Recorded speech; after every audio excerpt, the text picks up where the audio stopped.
me fry. Let me boil. Let me write.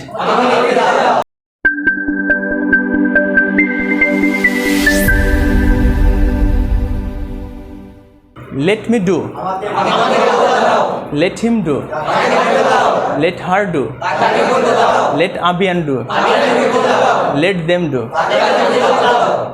আচ্ছা, এখন যদি বলি let us do,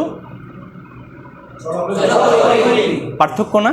শুধু let us এর ক্ষেত্রে একরকম আর বাকিগুলোর ক্ষেত্রে আরেক রকম।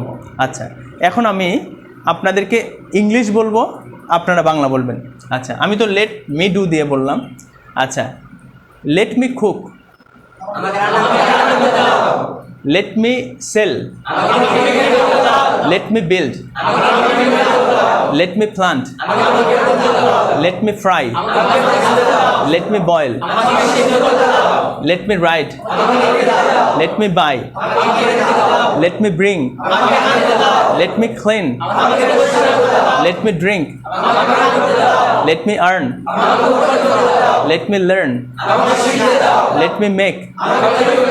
Let me cut. Let me break. Let me wash. Let me speak. এখন শুধু let him দিয়ে আমরা করব, তাই না? let him দিয়ে, let him দিয়ে কে বলবেন? প্রথম 5টা ভার্ব দিয়ে। আপনারা এই যে এই কুক থেকে শুরু করে ফর এক্সাম্পল 5টা না 3টা, প্রথম 3টা দিয়ে একজন বলবেন, পরের 3টা দিয়ে আরেকজন বলবেন, পরের 3টা দিয়ে আরেকজন বলবেন, পরের 3টা দিয়ে আরেকজন বলবেন, পরের 3টা আরেকজন, এইভাবে বলবেন আপনি, ঠিক আছে? আচ্ছা, এইভাবে বলবেন। লেট মি প্ল্যান্ট, আমাকে রোপণ করতে দাও। লেট মি ফ্রাই, আমাকে ভাজতে দাও। লেট মি বয়েল, আমাকে সিদ্ধ করতে দাও। লেট মি রাইট, আমাকে লিখতে দাও।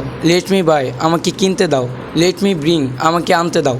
লেট মি ক্লিন, আমাকে পরিষ্কার করতে দাও। লেট মি ড্রিঙ্ক, আমাকে পান করতে দাও। লেট মি আর্ন, আমাকে উপার্জন করতে দাও। লেট মি লার্ন, আমাকে শিখতে দাও। লেট মি মেক, আমাকে তৈরি করতে দাও।